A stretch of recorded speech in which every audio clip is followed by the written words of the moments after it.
पिछड़ों की जातिगत जनगणना कराने से कौन कौन सी जानकारियां मिलेगी जिनका सरकार को डर है। जब तक ओबीसी की जातिगत जनगणना नहीं होगी तब तक हम ओबीसी समाज के लोग अंधेरे में रहेंगे। जनगणना जब तक नहीं होगा तब तक पिछड़ों की कौन सा नुकसान होगा और सवर्ण जातियों की कौन सा फायदा होगा। आइए जानते हैं, वीडियो में अंत तक जरूर बने रहिएगा। तो चलिए वीडियो को शुरू करते हैं। केबी अम्बेडकराइट यूट्यूब चैनल में आप सभी का स्वागत है। जय भीम। ओबीसी की जनगणना कराने से ओबीसी समाज के लोगों को पता चल सकेगा। ओबीसी समाज लोगों की राज्य के हाई कोर्ट के जजों की संख्या, सुप्रीम कोर्ट में जजों की संख्या कितनी है, विश्वविद्यालय वाइस चांसलर, आईएएस अधिकारी, आईपीएस अधिकारी, सीबीआई और कस्टम में, पब्लिक अंडर रैंकिंग में, केंद्रीय में और राज्य में, बैंकों में अधिकारी, केंद्र और राज्य में कितने सरकारी कर्मचारी कितने हैं, ये भी पता चल सकेगा। ओबीसी के कितने लोग औद्योगिक क्षेत्र में, ओबीसी के पास कितने जमीन है, कितने लोग पढ़े लिखे हैं और कितने लोग ने पीजी की है, कितने लोग गरीब हैं, ये सभी का जानकारी मिलेगा। ओबीसी की जनगणना के बाद पता चल पाएगी कि ओबीसी को कितने प्रतिशत भागीदारी मिली है तथा कितने लोगों के साथ अन्याय हो रहा है। ओबीसी के पिछली जनगणना 1931 में हुई थी। गुलाम भारत में की गई थी, जब भारत अंग्रेज का गुलाम था। आज से 92 साल पहले आजादी के बाद उस समय देश की सत्ता में बैठे भारत के प्रधानमंत्री नेहरू ने जनगणना नहीं होने दी। हर 10 साल बाद जब जनगणना कराने का समय आता है तब ये मनुवादी लोग कोई ना कोई बहाना बनाकर जानबूझकर पिछड़ों की जनगणना को टाल देते हैं। हकीकत है क्या? अभी तक जो जनगणना होती रही है उसमें अनुसूचित जाति की जनगणना अलग से होती है, अनुसूचित जनजाति की जनगणना अलग से होती है, मुसलमान की जनगणना अलग से होती है, अन्य संप्रदाय के लोगों की जनगणना भी अलग से कर ली जाती है। लेकिन पिछड़ों की जनगणना को ब्राह्मण, क्षत्रिय और वैश्य यानी सवर्ण जातियों के साथ मिलाकर हिंदू जनगणना के नाम से करते हैं। यानी पिछड़े वर्ग के लोगों को सवर्ण समाज के साथ में शामिल करके हिंदू जनगणना के नाम से उनकी जनगणना कर ली जाती है। लेकिन पृथक रूप से पिछड़ी जात के लोगों की जनसंख्या कितनी है उसकी जानकारी नहीं होने देते। पिछड़े वर्ग के कितने लोग प्रशासनिक पदों पर है, कितने लोग डीएम और एसपी हैं उसकी जानकारी ही नहीं होने देते। पिछड़े वर्ग के कितने लोग पीएचडी हैं और कितने हाई स्कूल फेल हैं उसकी जानकारी ही नहीं होने देते। पिछड़े वर्ग के लोगों में कितने डॉक्टर हैं, कितने प्रोफेसर हैं, कितने इंजीनियर हैं, कितने मैनेजर हैं वो सारी जानकारी ही नहीं होने देते। पिछड़े वर्ग के लोग कितने बेरोजगार हैं और कितने अपने निजी कारखाने चला रहे हैं, कितने अपना निजी उद्योग चला रहे हैं उसकी जानकारी ही नहीं होने देते। पिछड़े वर्ग के लोगों के हिस्से में कितनी खेती है, कितने आवास या भूखंड उनके हिस्से में है, कितने प्राकृतिक साधन संसाधन पर पिछड़े वर्ग के लोगों की हिस्सेदारी है, वो सारी जानकारियां उजागर ही नहीं होने देते। पिछड़े वर्ग के लोगों के कितने लोग बेहद छोटे मोटे मामले में अधिक संसाधनों के अभाव के कारण एक लंबे समय से जेल में सड़ रहे हैं उनकी जानकारी नहीं होने देते। ये सारी जानकारियां उजागर न हो सके इसलिए पिछड़ों की जनगणना SC ST की तरह अलग से न करके उन्हें हिंदू बनाकर हिंदू जनगणना के नाम पर करते हैं ताकि ये गड़बड़ घोटाला निरंतर चलता रहे। SC ST की तरह पिछड़ों की जनगणना अलग से न करने की पिछड़ों वर्ग की लोगों को सवर्ण जातियों के साथ शामिल करके करने से पिछड़ों वर्ग के लोगों को किस तरह नुकसान हो रहा है। जब पिछड़ों की कुल आबादी कितनी है तथा उसके कितने लोग प्रशासनिक राजनीतिक पदों पर है, उनकी देश के आर्थिक संसाधनों में हिस्सेदारी कितना है, ये जानकारियां न होने की चलते पिछड़ों की हिस्से का सारा बजट हिंदू के नाम पर आवंटित हो जाता है और उसे बजट का सारा के सारा हिस्सा हिंदू जनगणना में शामिल सवर्ण जाति के लोग खा जा रहे हैं। क्योंकि सत्ता में जो लोग पावर में हैं, सत्ता में जो प्रभावी भूमिका में हैं, सरकार की विकास कमेटियां में जो लोग हैं वो सारे के सारे सवर्ण समाज के लोग हैं।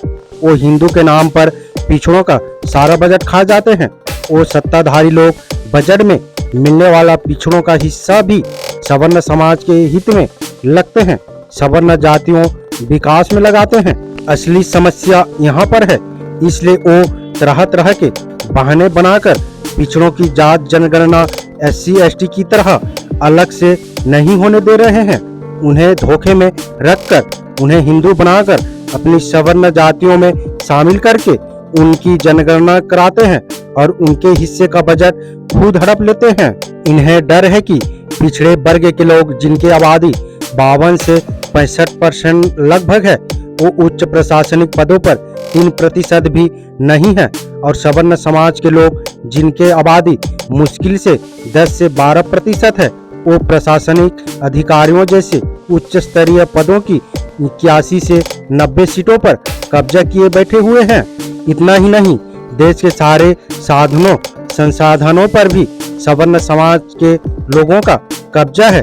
पिछड़ों की जातिगत जनगणना होते ही जैसे ही ये आंकड़े उजागर होंगे, जैसे ही ये आंकड़े समाचार पत्र में उजागर होंगे और पिछड़े वर्ग के जागरूक लोगों की जानकारी में आएंगे, तो देश में हाहाकार मच जाएगा।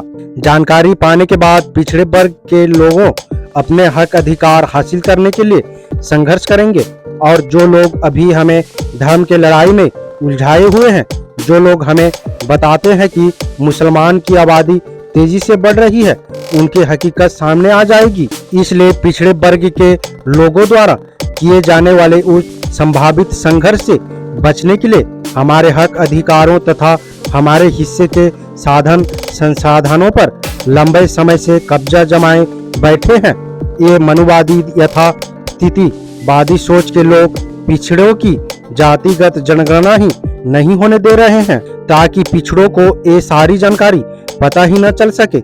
इसलिए ये यथास्थितिवादी सोच के लोग हमारे लोगों को यही बताते रहते हैं कि पिछड़ों की जातिगत जनगणना करा दिए जाने से हिंदू धर्म खतरे में पड़ जाएगा, हिंदू धर्म में विखंडन पैदा हो जाएगा। जबकि असली डर यही है कि पिछड़ों की जातिगत जनगणना के आंकड़े उजागर हो जाने से पिछड़ों की ये जानकारी हो जाएगी कि पिछड़ों की हिस्से पर कौन लोग कब्जा किए बैठे हैं।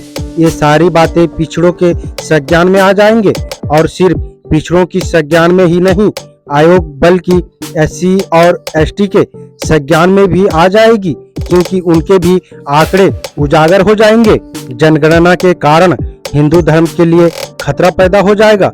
बस यही बहानेबाजी करके हमारे अबोध बालकों को गुमराह करते रहते हैं, और हमारे पिछड़ों वर्ग की कुछ लोग भी अपने सीमित और संकुचित स्वार्थ की वजह से उनकी इस मुहिम में शामिल हो जाते हैं। भारतीय संविधान के अनुच्छेद 340, 15, 4, 16, 4 का पालन हो और मंडल कमीशन आयोग की सभी सिफारिश लागू होनी चाहिए। पिछड़ों की जातिगत जनगणना न होने से पिछड़ों की कौन से नुकसान उठाने पड़ सकते हैं। OBC की कितनी बड़ी आबादी है, उसके बारे में हम पक्के तौर पर कुछ नहीं कह सकते।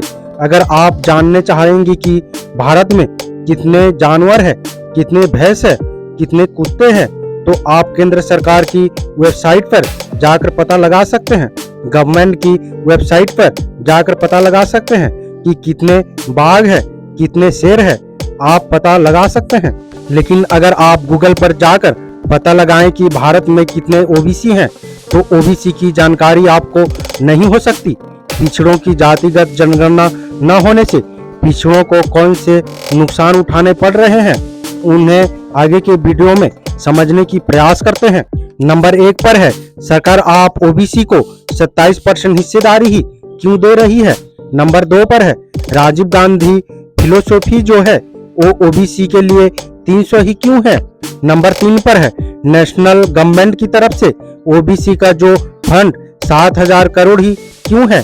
केंद्र की तरफ से राज्य सरकारों को OBC समाज की जातियों को दिया जाने वाला कुल फंड 7,000 करोड़ ही क्यों है।